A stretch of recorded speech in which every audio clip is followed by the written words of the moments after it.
All right. Well, hey, welcome, guys. Pete, good to see you again.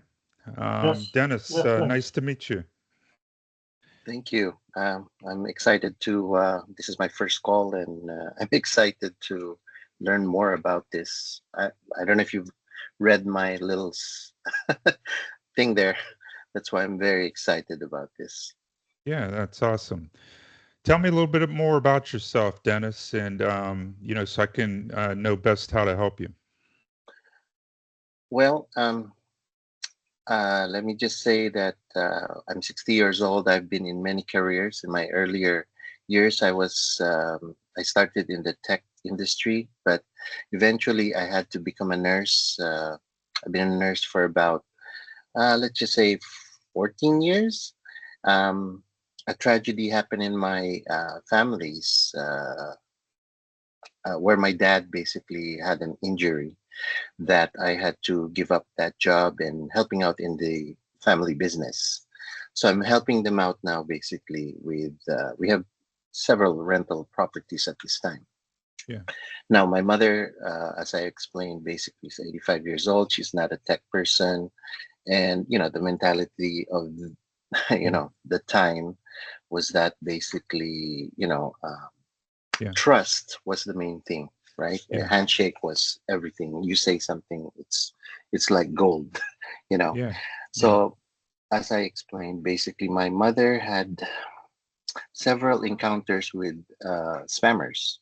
For one thing, you know, people who would claim like he was like Elon Musk, like Ellen yeah, DeGeneres, yeah, AT&T, all these things. So of course, because she would want to earn more and believe that how yeah, they are, they would swooze her into as if she's an important person and all that stuff.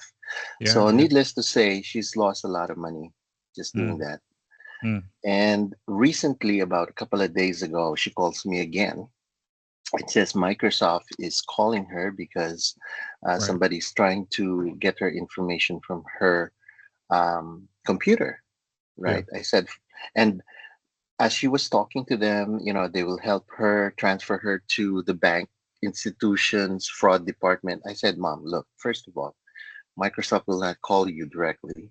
Second, the bank institution and Microsoft are two different companies. Obviously, they will not, yeah, connect to each other. So yeah, needless to say, I helped her through that whole thing. We went to the bank and basically yeah, spent the whole day just making sure that didn't happen.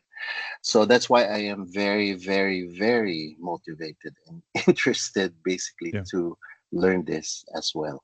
And yeah. That's also, awesome. I'm into a little bit of AI, or Yeah. obviously, this is the age where we we all have to catch up on that thing. So Yeah. that's where I'm at. Sorry for the long story. No worries. Thanks for sharing it. Like you said, you gave it to me in the text, but now others get to hear it too. And look, I think that passion that you have, from that sting of, them trying to hurt one of your loved ones, that'll motivate you to, go far in the field should you choose to. Um, each of us have a reason for being in cyber. One of my reasons is, to defend the weak, right? And we need more good people to stand in the gap between the good guys and bad guys, and or I should say the bad guys and the people. We need more good guys to stand in that gap, and it's one of the things that's always motivated me about the field. Um, I'll just say a bit about that. Well, let me come back to that. Hey, Brandon, good to see you again. Brandon and I go way back. But you know, this topic you're talking about, scamming, particularly older people, is unfortunately $1 billion industry out there, and for bad guys. And you can do some research on it, and you can find out that in the U.S. we have like the federal cyber crime unit. It's in the FBI, and you can report these things, and they will, in certain circumstances, intervene and track. They're very serious about financial fraud, and they'll put these cases together. Like your mom's might not have been, all that much, but like like they know the crime families or the crime rings, and they they build a case and they take them down. So it is worth researching and reporting that. The state you're in, like Texas has a very active cyber crime unit. I don't know where you're at, but different states may be able to help you as well. And you might think, Actually, well, I'm in Texas, yeah, and and and you might think, what difference will it make? I mean, if everybody thought that, then it won't make a difference, right? So there are, on the extreme end of it, I'm aware of groups that are called scam baiters, and you might have seen them online. You can Google that, or you can YouTube that. Just go and put like scam bait or cyber scam bait on YouTube, and you'll go down that rabbit hole. There are these people out there that have taken it upon themselves to be vigilantes, and they will. Now, I don't condone all that they do, but what they would do is all the way up, including to they will play the victim, and they will act like an old lady, and they'll be like, so you want me to click on this thing? And, I don't yes, understand, and here's this, playing a victim. And what's interesting about it is, a lot of times now, just as part of your journey, you'll learn how these things work. They use tools like TeamViewer, which is a professional IT management tool. And we use it, like I use in my day job. And But TeamViewer, depending on the version that they're using, has hmm, this feature that allows someone, if they know what they're doing, to click back into it and come back up through that system and actually hack wow, the scammer. So what's happening is the scam baiter will actually, play the victim. Usually these things come over the phone, right? So they'll call and they'll say, yes, like you said, I'm calling from Microsoft. It appears we have an alert on your system, and and the person, it's a guy, right? But the person will be like, "Really? Is that really a thing?" And they'll start using this old lady's voice, and next thing yes, you know, they'll be like, "And you want me to click? Okay, I don't understand. You're gonna have to help me." And they're clicking, and the person is from India, and they'll say, because they have these call centers like over there where they will just run these scams. It's not just India, but in a lot of the third world countries will do this. A lot is coming out of Africa, unfortunately, and they'll run these call centers, and there'll be like 1,000 or 100 people in this room, like making these calls 24/7 on shifts. Like, how sad is that, right? So some crime thing set that up, right, and they're protecting them, and a lot of these people are, you sort of feel for them too, because, like, what situation we have to be where that's what you have to do for a living. But they will get you inevitably to download a link so they can help you with this problem. And meanwhile, if you do it and you're not knowing what you're doing, then they will then proceed to immediately, while they're talking to you, they're running a script that's going through, and it's taking all your saved passwords for your bank accounts and stuff, and it's draining them all, like in a matter of minutes or seconds. And that's the scam, right? So what these bad guys, or what these scam baiters will do, is they'll let the thing connect, but then they immediately start, like, doing their own attack back up the chain, and they will actually get into that scammer system, and they will start grabbing all their files off of it that they've stolen off these other people, and then once they get everything, they'll delete it all. So then what happens is, the scammer, if you're watching the video, the scammer will be like, "Wait a minute, ma'am, what are you doing, ma'am? What are you? No, ma'am, what are you doing? Why are you deleting oh, my as files?" if they made a And mistake. and then the guy will come. Then the guy will come through with his real voice. He's like, "Yeah, you're a scammer, and I'm about to ruin your day." And then and sometimes what they'll do is they'll get in their cameras, and on these scammers, and there's videos of this online, where they'll like crawl up Wow, in these organizations, and they will get in their cameras, and they're like, and then they'll send them a screenshot back of themselves in the call center, and they'll actually sometimes get up into the CCV TV. These are like ethical hackers, I guess, so to speak. A bit shady. I wouldn't do this stuff, but what they'll do is they'll get up in the camera systems of the call center, and they'll see the whole room, And what's funny is they'll to start chatting with the people, and they're like, "I'm watching you right now. Why did you just get up? Why did you sit down?" And then everybody will start pointing to the camera, and all the scammers in the room will like point at the camera, and then like it'll go like blank. Oh wow. And then sometimes I've just watched some. Sometimes they will get the scammer on the phone, and they will say, "I want to speak to your supervisor. And if you don't let me speak to your supervisor, I'm deleting all these rest of these files. I'm not giving them back." And they'll bring the supervisor on, and they'll know their name by that point because they've been doing research. And they'll say, I've told you to shut this stuff down. You haven't shut it down. And then you hear the supervisor like pleading with them, please, please don't, we're just, trying to make a living, blah, blah, blah. And the scammers like, the scam baiters relentless. And they're like, no, and they harm them. They delete all their stuff. They report them to the authorities, all that. So anyway, you may go down that road. You may become a scam baiter. Personally, this brings up another topic that I'll talk to you about. It's the notion of hackers. Okay, so you're new to this. You have no idea of this, but there are many types of hackers. Okay, there are at least three that we commonly recognize. And by the way, some of this is debatable, but I wrote the book on it, so I kind of deserve the right. I've earned the right to have an opinion. The book is called Gray Hat Hacking, right? So, what is a gray hat hacker? So, we have black hat hackers. They are clearly, by definition, illegal. Mm. Okay, no one would disagree what a black hat hacker is. They wake up every day trying to scam someone, trying to steal something. And believe it or not, there used to be honor amongst thieves. Like when I first got into the business, or let's just say I've been in 36 years, but maybe 20 years ago, there was honor amongst these hackers, and they would not they would never hit a hospital or a children, whatever, an orphanage or whatever. Like there was honor. Like, Mhm. they would pick and choose, like, and they had some honor.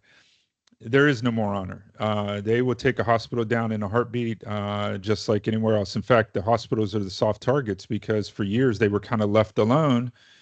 And I could go down that rabbit hole. I've done a lot of consulting in hospitals. Oh my goodness, what you see in there, like these operating rooms or X-ray machines are running Windows 3.5, like like seriously, like, and there's not been a Yes. patch available for that for 20 years, and they're still running it. And and they won't touch it because it break the accreditation of it and the FDA and all this stuff. It's a nightmare up in hospitals. I've done Mhm. personally broken Okay. into hospitals. I I've can I broken can it. anything. Say again. Oh, Nimi, yeah, you're off mute. Um, I've broken into hospitals. It's surprisingly easy. Of course, on contract. Everything I've done in my life has been with permission. But anyway, so you have black hats. Mhm. Okay, they are by definition criminals, and we are vehemently opposed to black hats. That's why that's what motivates me to come to work each day is to chase down the black hats and crush them. Okay, so then you have white hats on the other end of the spectrum. They Mm. are, and by the way, the black hats are offensive minded. They're not, they don't care about protecting things. They're like, they're always attack, attack, attack. Mm. The white hat hackers, of which there are many, and many people would ascribe to this definition, they are defenders by nature. They are not into attacking.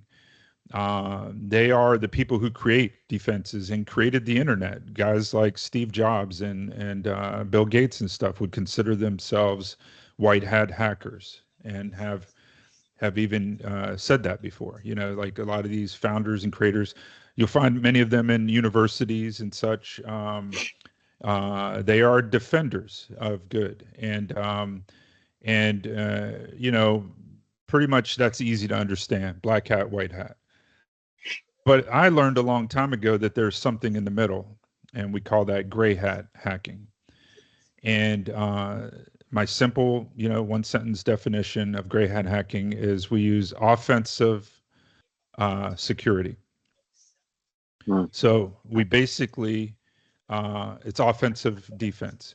So basically, what that means is we used all the techniques of the bad guys, but we used them ethically and morally, and never crossed any of those legal or ethical lines. But we do it for the purpose of defending. Okay, so that's what I mean by in the middle. So you have the attackers, and then you have the defenders, and then you have the people in the middle that are using offensive techniques to attack for the purpose of defense.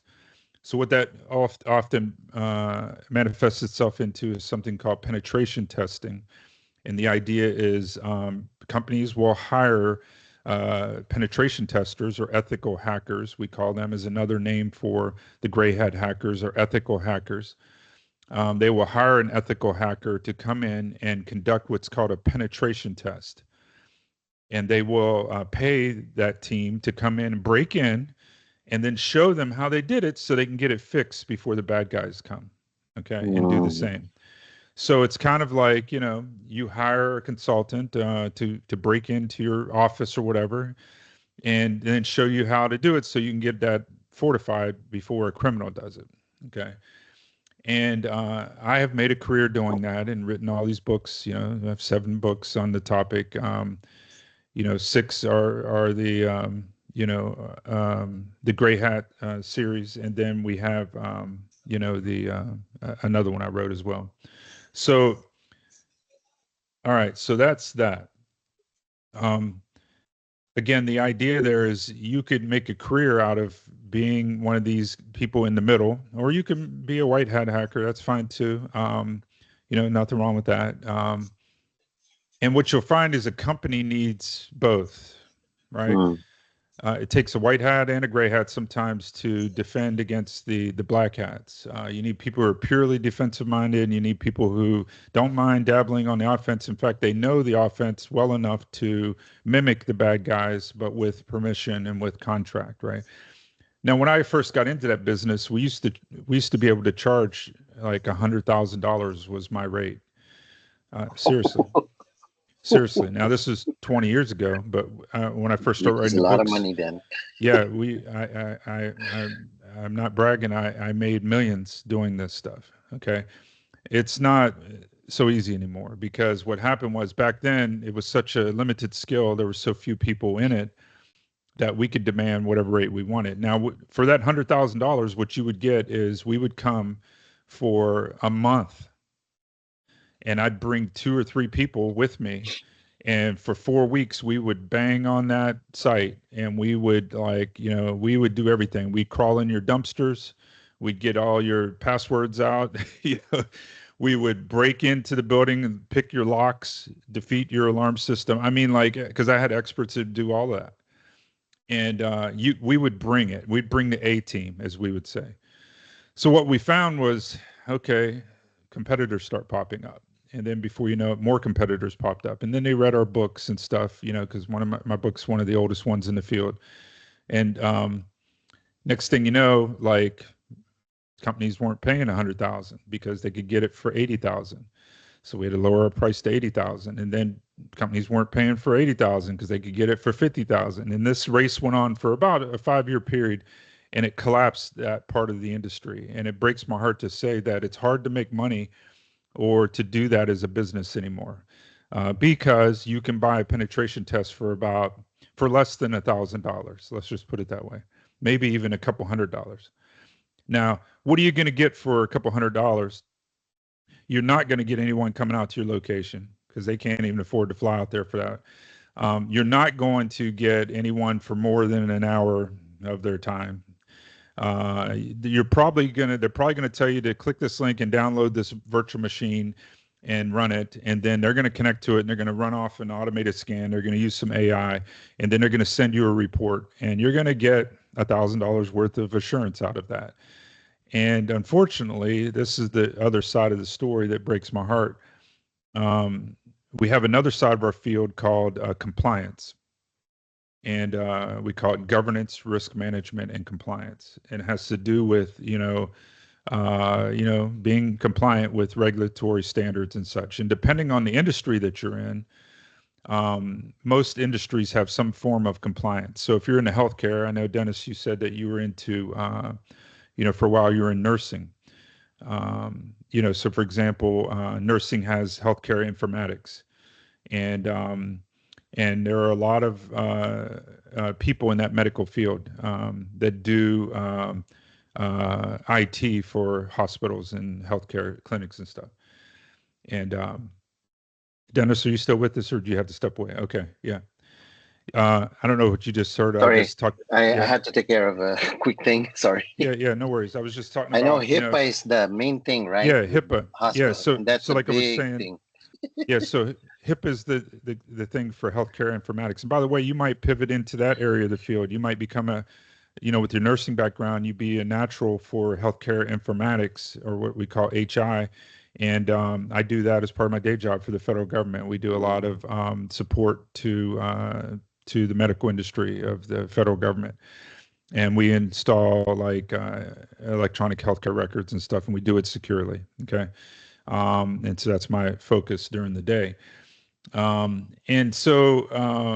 I was getting at was that GRC, governance, risk management, and compliance, kind of killed this penetration testing field because, and I used to love compliance because for a while, the reason why we were getting so much business was because like there was this thing called PCI, payment card industry. So if you process credit cards, that was mhm, a form of compliance. So in order to process credit cards with Visa or MasterCard, Discover, American Express, once a year you had to be certified under the PCI standard.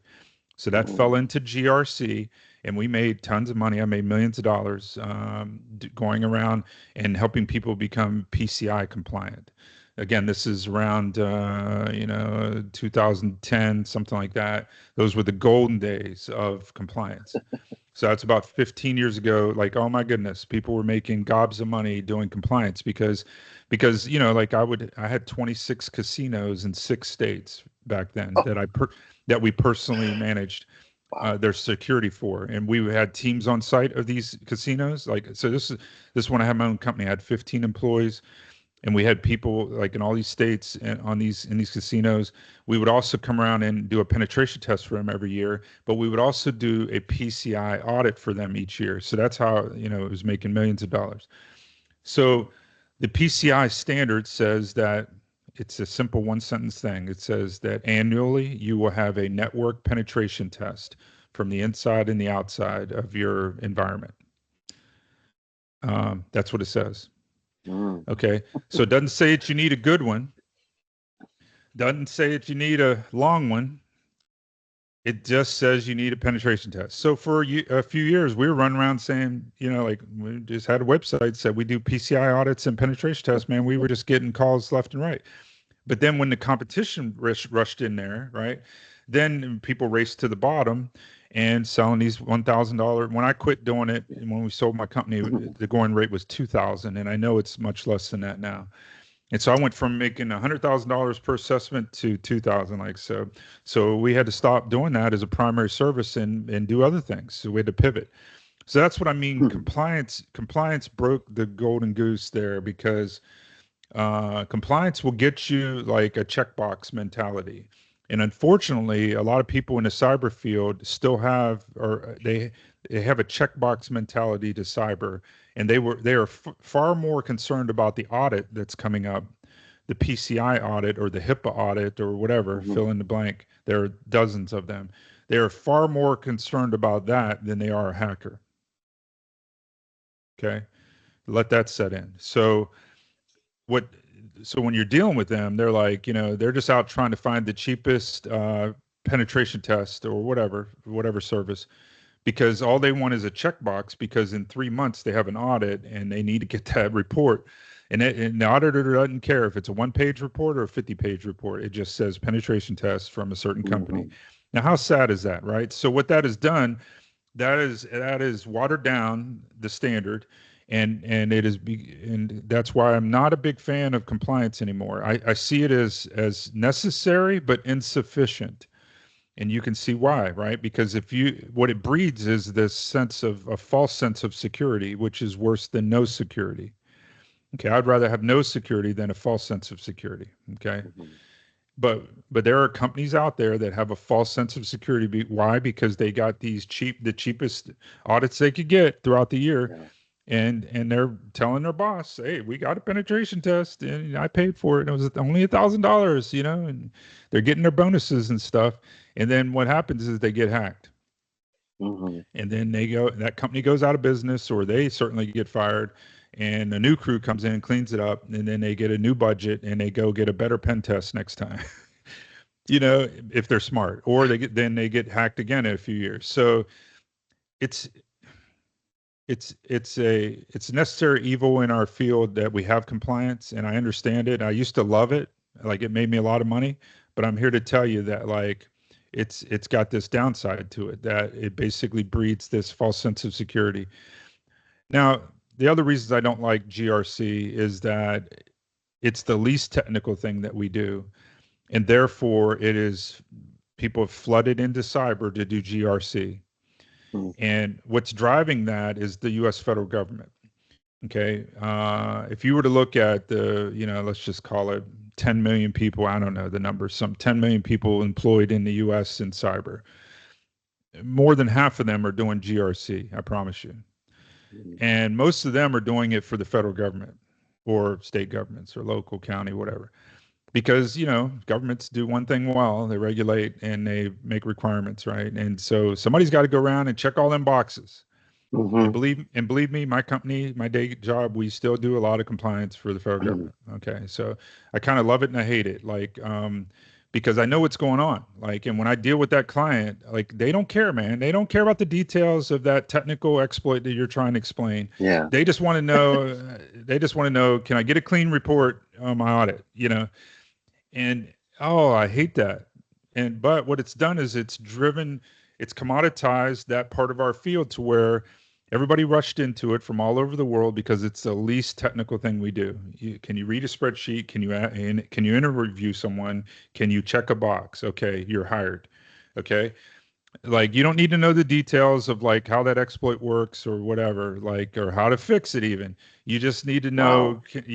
know, like, do we have it or do we not? And these questions are like, do you have a policy that says you change your passwords every 3 months? Yes. Okay. Oh, no. Okay. All right, well, that's a finding. Okay. Now, why do we need to change? Where that person could tell you they don't know, right? It's not what they Mm-hmm. were hired to do. There's another team, that you pay more, that comes in and takes that report and they fix it. Those are the security engineers. Mm-hmm. Okay. They get paid Wow. more because they know what that setting is for the change the password. The auditor person, like they couldn't explain that if their life depended on it. That's not what you hired them to do. So because of all of this, the field is more than half the field is doing compliance.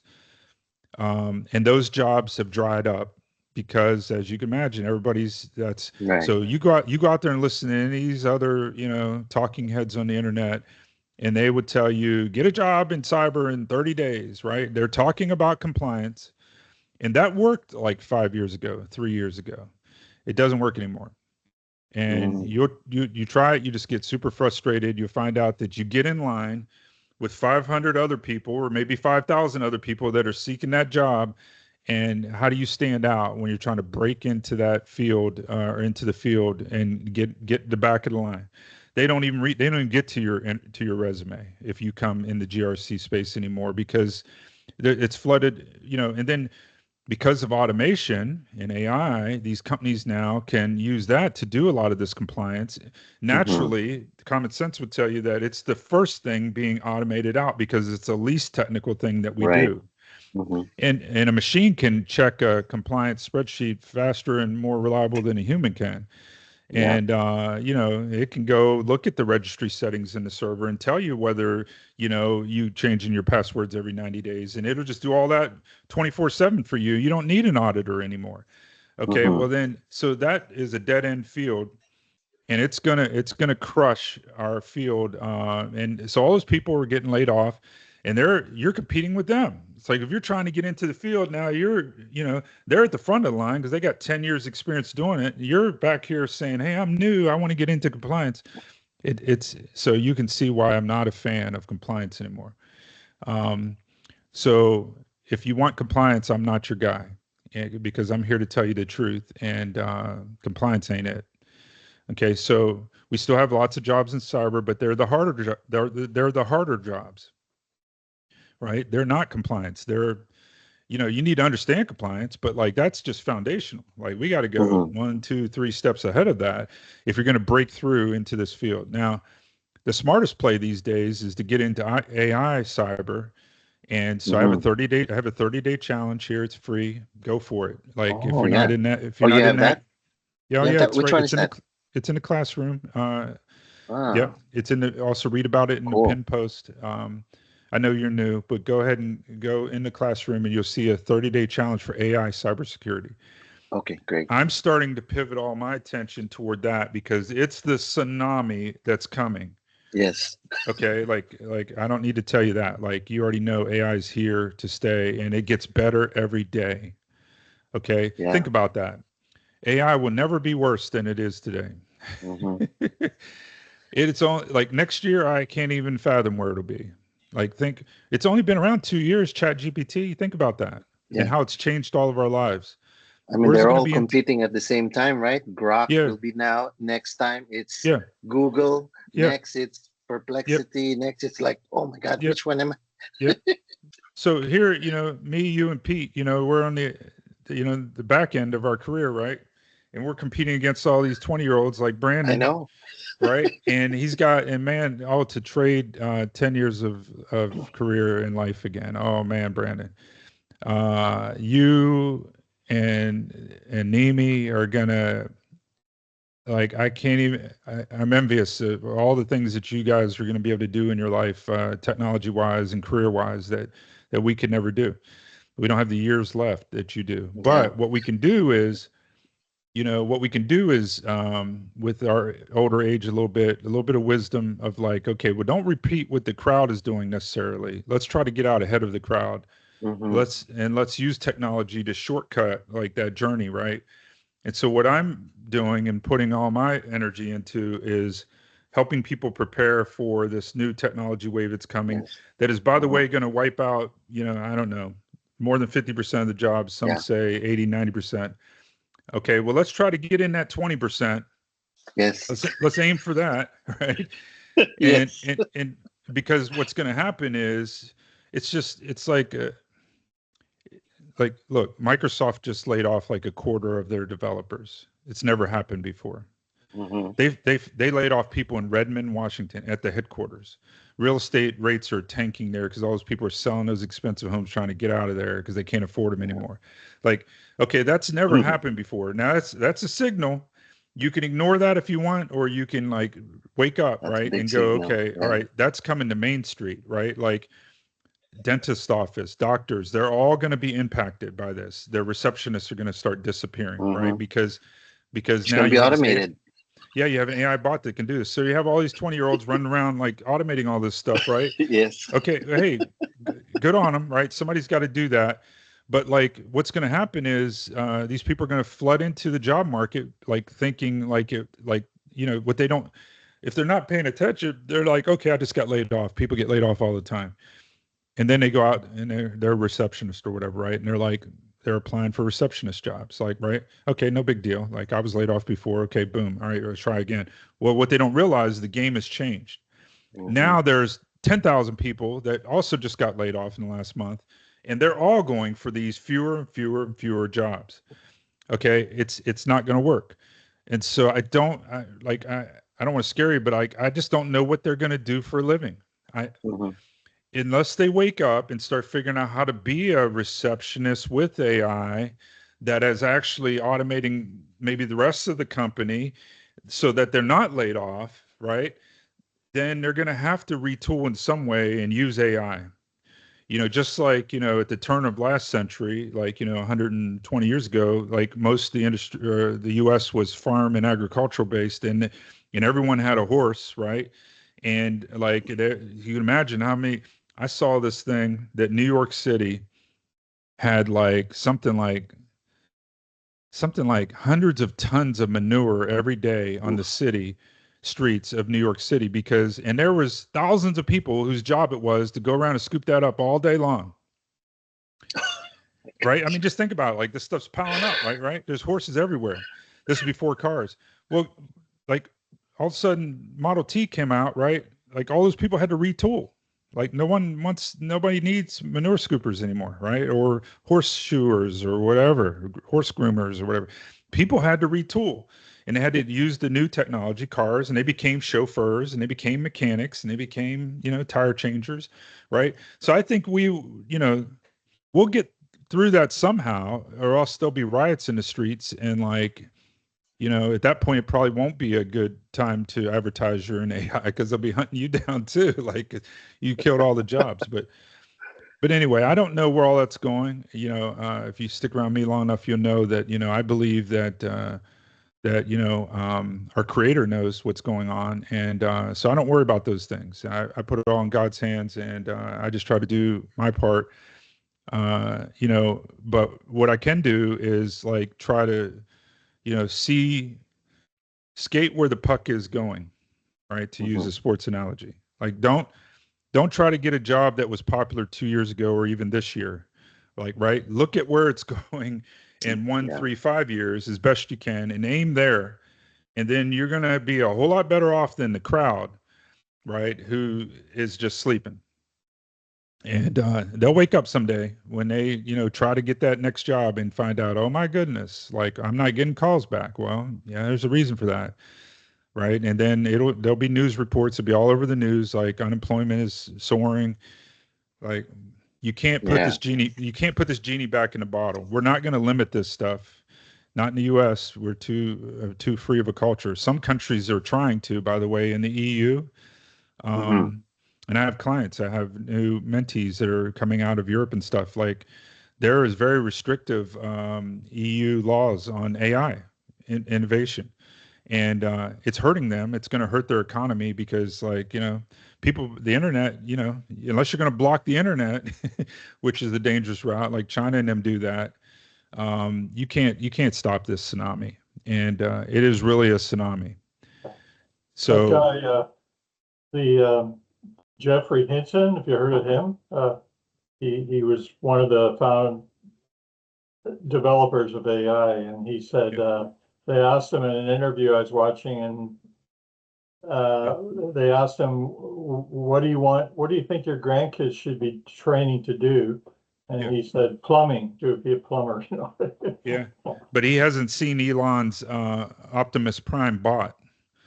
That is a humanoid bot that will do Yeah, plumbing. That will do I. plumbing before you know it. Like the thing already, like they Oh have yeah, videos. They have videos of it already, like working in yeah, Wow. factories, lifting boxes and stuff. yeah. The That's what's robots. work. Yeah, That's how they're cranking all them Tesla cars out so quick. They got Optimus Prime in there doing like the welding and uh, stuff.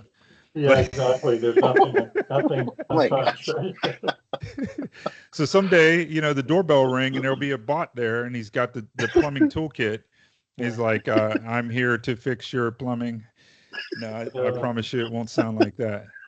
Um, Or it's yeah. working at McDonald's, Uh, hey, have you been to McDonald's lately? uh, Their sales are McDonald's. down, isn't it? Yeah, well, Their here's the sales is thing. You go down. into McDonald's, they're renovating them, and when you come in there, there's only like one or two counters because there's a wall of iPads, and you put your order in there. And I don't know who's making the stuff back there. Eventually, there'll be bots back there making it. No one can escape this stuff. And when I saw that like 3 or 4 years ago, like I saw like this in our town, like I went in this McDonald's. I'm like, clearly y'all don't want us to come inside anymore because this is during after COVID. Like, because see, COVID taught them to just do drive-ins because it's much more profitable than like cleaning up and staffing a whole restaurant floor in there, right? It's just they would much rather just shut all that down and just make everybody do drive-ins because that's much more profitable, right? You don't have to mop up the floor, you don't have to pay anyone to clean the bathrooms, right? Just so what you're seeing is like Chick-fil-A and stuff, some of those companies, like they're favoring and making it super easy to do the drive-through, and they make it almost an unpleasurable experience to come inside. So what McDonald's is doing is like literally getting rid of their counters, and they're forcing you to go to a wall because that's cheaper, And if you want to come to the counter, then you're going to stand there for like 5 minutes while, because they're busy. Like they're not by the way, no one's standing at the counter to wait to receive you anymore in these new McDonald's. Like they're literally back there cooking or whatever. And they'll come up like once they notice someone standing there. It's like, and I look around, I'm like, I see what y'all are doing. Like y'all don't want us to be inside. Okay, I get it. Yeah, But and you wait longer inside for an order. yeah, exactly. They're going to punish you. Oh, Like they're going to make sure that next time you drive through, and they're not going to make it too obvious, but but like that's just the game, man. And so like what we can do is we can be wise and say, okay, I see the game that's being played. Now I'm going to learn to play the game myself, right? So one of the things that we're doing, like I want you to be aware of, I don't talk about these things much in my groups and my free groups, but I do have another Skool group. It's called the Founders Cyber Value Founders group, and you'll find me there on Skool. And there, what we do is we cater to people that are building their own businesses in AI, and in cyber or other fields. And we're leveraging AI to build businesses. And so I meet with them every other week as well. And so you can find out more there if you're interested in that. But anyway, so now this is good. We've talked about hackers, we've talked about scammers, we've talked about the field and the GRC and don't go there and why. What else can we've got 20 minutes left. What else can I talk to you guys about in the field? What are you curious about? Well, obviously, you opened up the AI and cyber. I think that's truly the way to go now, because whether you're young, old, or whatever, that's going to be where it's at.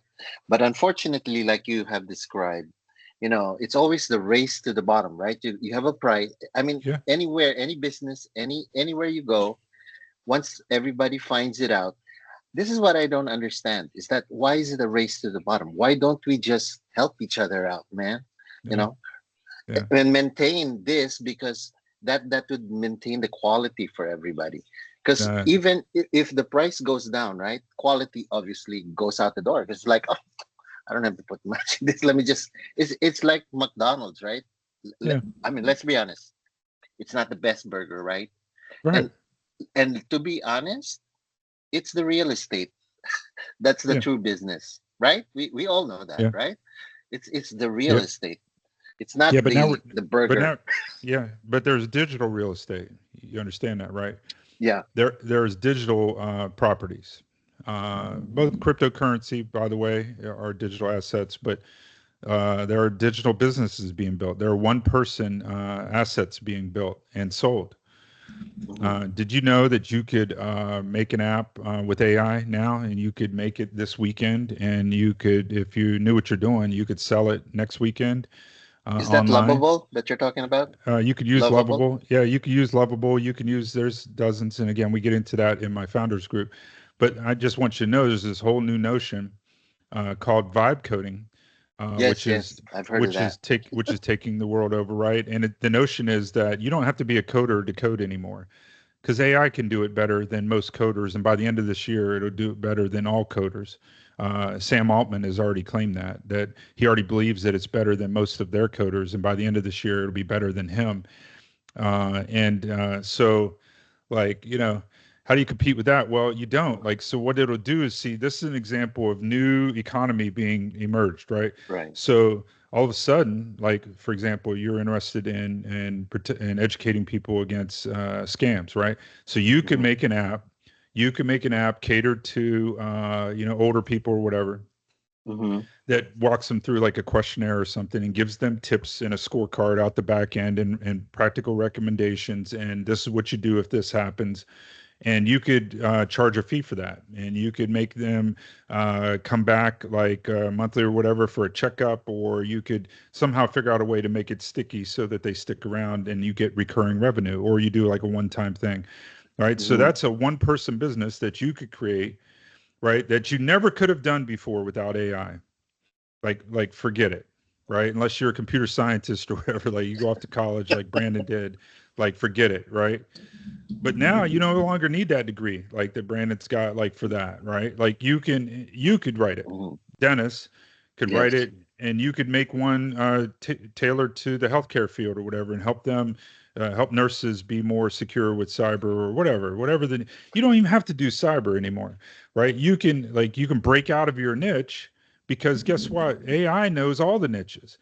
It's like you have a PhD in every topic at the same time, simultaneously. Elon said that recently, but it's actually better than all the PhDs, because it's answering questions that the PhDs can't even answer, right? And I am one, and I can promise you that it's much more smarter than me. So, and I only know one topic really well, right? It knows all topics. So the cool thing about that is now, even for me, for the first time, I can write an app in, I don't know, fill in the blank, physics or whatever. Like, right? Like, I don't know anything about that, but like, I don't need to, because AI does. Right. Mm-hmm. So it's opening up these opportunities these windows were never open before. Now the smart ones will take advantage of that, and they will step through that doorway. The not smart ones will just sit and watch it all happen and wonder what happened, and then I don't know what they're going to do. They'll be fighting in the streets, I guess, for crumbs. But there's this talk of something called universal basic income, UBI. It's kind of this pie in the sky thing. Um, I don't think it'll work, because I think it's just welfare, and we know welfare doesn't work, right? Like you Yeah. need, like, we humans, by our creator, we're designed in his image to create. Okay, Amen. that means that we have to do something. Like, if you don't believe me, go, like, people think that they will retire and go sit on a beach for the rest of their life. Like, do that for a week and see what happens to you. You will go crazy, Mm-hmm. right? There's a reason why, like, in prison we have the what do they call it when they put you in a room? Solitary confinement. It's the cruelest thing you can do to someone, is give them nothing to do, right? It would you would destroy yourself. Like, you would literally kill yourself after a month of that. Like, right? You just can't.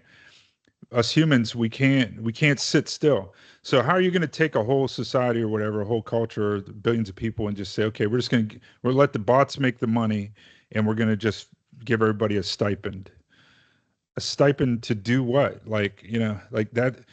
It sounds beautiful, but, like, ask the people who, have been generations on welfare, how they feel about that. Yeah. Um, so okay, so that isn't Hopefully going to work. there'll be more creative ideas about what can be Yeah, done where that yeah, bots or AI can't. yeah. So, The so human. what I think will happen is we'll go back to the way we were 125 years ago, where everyone had their small business. Now, they were all farms, Mm-hmm. like, but everybody, like 90%, 95% of the people in the year 2000 or 1990, or excuse me, 1900, 95% of people were all business owners. Now, many of them are on a farm, or they grew up on a farm, they were in the family business, but they were business owners, right? But then what happened is we all created these cities, and everybody moved into cities, and we worked in other people's businesses, right? I Mm-hmm. think the pendulum is going to swing the other way, and we're all going to be business owners. There'll be one person businesses that are doing these AI things. If we're, and the smart people will figure that out sooner than the others, and they'll have the advantage, and they'll get stupid wealthy on it. Okay. Other people, what I think they'll do is they'll start to get some equity in these businesses. Like, they will contribute in some way, provide the data maybe that's needed for these AI, and they'll get compensated for that. And so there'll be some form of equity and a swing back to ownership, and less of an emphasis on employees, because there is no more jobs, right? So the way that you leapfrog the job industry is you create your own job, right? Mm-hmm. Like, when you find out, you look around, there is no jobs, well, then create your own job, right? And that's what an entrepreneurial spirit is. The difference is, though, it takes agency to do that. It takes personal agency, and not everyone's got a high degree of that. Mm-hmm. And an entrepreneur, by definition, has high agency, because they are willing to take massive action without permission. That's what Yeah. agency is. Not everybody's got that. Some people, because of their culture or their upbringing or whatever, they don't got that.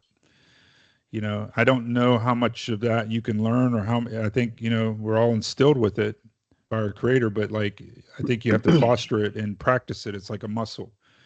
And if you don't practice it, then what happens is, over time, open your mouth wider and wider and want to be fed, like a chick, but like there are people out there that are like, that are feeding the others, right? And that's what you want to be, is one of them. And they have high agency because they go get it, right? And then bring it back for your family, bring it back for your community, bring it back for your parents, like you're doing, right? Like, those are high agency individuals, and that's what it's going to take. It's going to take high agency. It's going to take Yeah. repetition. It's going to take failure until you Yeah. succeed. Exactly. But if you just sit there, man, I don't know what's going to happen. I know that very well because, like I told you, we have like rental properties, and Yeah, right now in the rental market or in real estate in general, it's like it's right now people don't want to buy because they don't have enough money. Well, the people who want to sell, they want the higher rate, so they don't want to give it up. So yeah, we're kind of like in a standstill right now. Now, with yeah. I know. regards to the rental property, it's obviously because of what's happening in the economy, people don't have enough money to pay on time, and that is Yeah, now kind of now you have to kind of do the yeah. dance. Oh, I know. I know. So we're kind of in that dance right now. In fact, yesterday was the first, right? So it's collection day for me because my parents are old school, so they want the Yeah, manual thing rather than yeah, let's just do it. So anyway, make the story short. Obviously, there were some that didn't call because, oh, I can't pay it right now because of la la la. yeah, So you got to give grace now, right? yeah, yeah. Well, during COVID, look what happened, right? People couldn't pay rent, like, and then the government stepped in and said you can't let them go, right? So then, like, those landlords just took it, took it on the chin. The banks still wanted their money, Hmm. so it's crazy, crazy times. Yeah, I Well, the understand the real nice estate thing thing. though, the nice thing though in my state is that we're landlord friendly as opposed to like Yeah, if you're in California, oh my yeah, God, yeah, it like yeah. I hear. takes, oh my God, No, I hear two you. years. Yeah, no, no, I understand that space quite well. For about 5 years, I had 17 townhomes in Charlotte, North Carolina, and about killed me, and took probably some years off my life and gave me some gray hair prematurely. But finally, got out of that and lost a lot of money. But turns out then, sometimes when you're in business, you need to lose money because it lets you offset your taxes and your W-2. And so I had a couple years of not paying taxes because of all those Mm, losses. yes. So it all works out, it all works out in the Excuse me. wash. Um, but yeah, I understand. But even in real estate, look, that's ripe for automation. And Yeah. this rent collecting thing you do, make an app, make it easy on your people. I Uh, actually, to be honest with you, doctor, I'm studying it because I want to make like an app from beginning to end, yeah, where you qualify basically the thing, and then yeah, do the whole thing to the end. That's yeah. why I told So you I'm kind of in both sides. And as we know, yeah, even you mentioned about the apps, right?